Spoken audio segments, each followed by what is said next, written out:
Welcome to the Gus Alva Perspective, a video cast that's earmarked to embrace abundance and gratitude over the mindset of scarcity and fear. Fear is an all consuming feeling, and the topic that I want to touch on today is a very sobering, serious one that is suicide. Suicide is a complex and multifaceted issue that has significant social, psychological, and public health implications. And when faced with major depressive disorder, a very common problem that we see in the medical setting, it's really interesting. Some studies that were done several years ago showed that 50% of over 40,000 adult suicides were attributable to major depressive disorder, a medical problem that can readily be dealt with so long as it's recognized and dealt with effectively. But ultimately, we have to take into consideration that, you know, at our basic core, there's always this sense of wanting to forge forward and survive. And all of a sudden, if that gets extinguished from us, and the thought is, well, what's the point of being alive? And we start thinking about ending things, that's bad news because suicide is a tragic event that deeply affects individuals, their families, their communities, and society as a whole.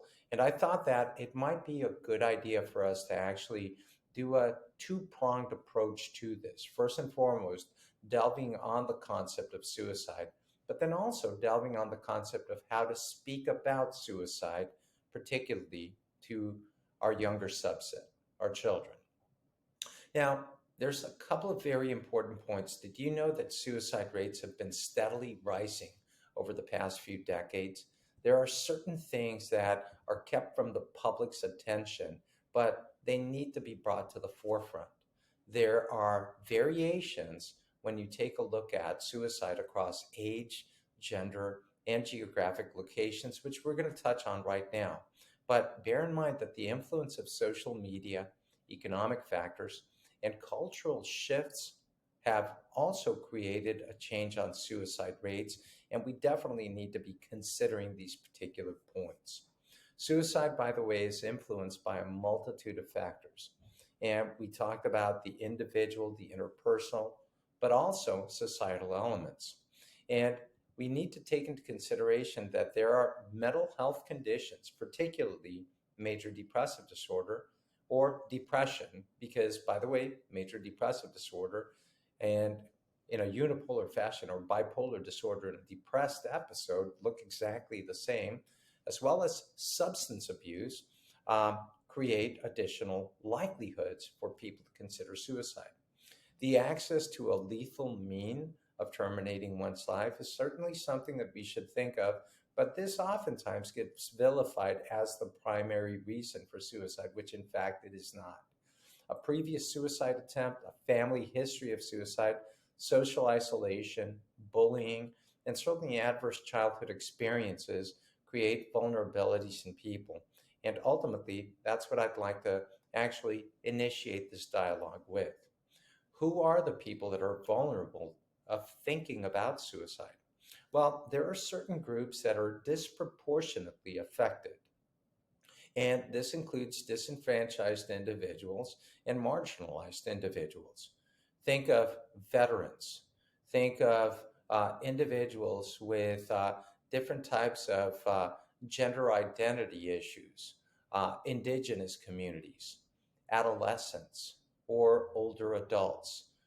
Ultimately, these are the groups of individuals that oftentimes are more susceptible to suicide. If we think of how we might be able to prevent or intervene in an effective manner as a society, we need to encompass public health initiatives that educate the public. We need to have better mental health care. We need to have community support, and we need to educate people. That, by the way, includes crisis helplines. And there's at least been some steady movements along the lines of having, again, a way of helping people be able to access someone else. Mental health screenings are not a bad idea. Training programs for healthcare professionals and educators so that we can distill this in as easy a manner as possible. Gatekeeper interventions and post uh, suicide effort initiatives are critical. These things could look like online mental health platforms. And, there's a lot of rhetoric right now about artificial intelligence. Well, we could potentially create some risk assessment tools with AI. And that ultimately is going to be one of the areas that I think we're going to be seeing more growth with. Another very important topic is overcoming stigma. There's a lot of stigma that surrounds mental health, and suicide poses significant obstacles to preventive efforts.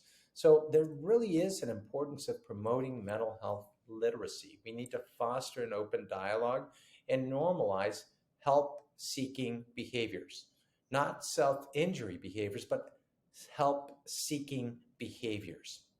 That ultimately means that there needs to be some sort of a change with policies and legislative approaches. So, what we all need to work on cohesively together is a change with policies and legislative initiatives to address current policies that relate to mental health, a better way of accessing, more of a backdrop associated with this. When you take a look at healthcare infrastructures, the funding for suicide prevention programs, these are very important areas that we all need to consider as a society. By the way, suicide remains a pressing public health concern in the US. It demands our immediate attention as well as concerted effort. And through a comprehensive approach, we might actually be able to examine what's happening with the trends and identify different risk factors and prioritize who's at greater risk. That will help us be able to implement some sort of a preventive strategy.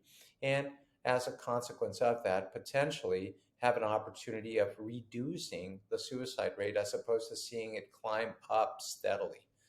So, in a nutshell, a collaborative approach is going to be needed between policymakers, meaning, again, the politicians that ultimately broker what gets doled out in communities, healthcare providers, communities, and individuals in creating a society that prioritizes mental well being and supports those individuals in need. I, I was actually just shocked to note that in the past decade, there's been a concerning increase in suicide rates in the US. Take a look at these statistics. From the year 2000 through 2019, the age adjusted suicide rate per 100,000 population increased by about 35%. Now, that's wild because there's been a significant rise in suicide. And if you take a look at the individuals affected, it's oftentimes among adolescents and young adults. Consider this. Think about your own community. Have you heard of a young individual committing suicide? And did that bring a sense of not only tragic reality to you, but also a sense of what the heck is going on? Now, suicide is now the second leading cause of death among individuals aged 10 to 34 in the United States. That's wild. Additionally, there's been an increase in suicide rates among middle aged adults, particularly among men. You'll note that this is sort of an interesting thing. Men, by the way, have consistently higher rates of completed suicides compared to women. Women, by the way, tend to make more suicide attempts, but men have a higher rate of completion because they utilize a more lethal means, which results in a higher rate of completion. So when we take a look at suicide, this affects individuals of all genders and it needs to be addressed in a comprehensive manner. But we also need to keep in mind that rural regions in particular have also experienced higher suicide rates compared to urban areas. And factors like limited access to mental health services, social isolation, economic challenges might actually be contributing to some of these regional disparities, but it's critical for us to have an understanding of where the trends are going at the present time. Remember, as I stated, depression, anxiety, substance abuse disorders, and other mental health challenges are significant risk factors for suicide. And these are areas that we can easily overcome because bear in mind that trends are subject to change. And ultimately, that's the whole point of tuning in to something like this video cast. being educated, and being grateful for the opportunity to make a change. I thank you for being with us. And at the next video cast, I will speak more about how to speak with children about suicide. Thank you for joining us on the Gus Alva Perspective.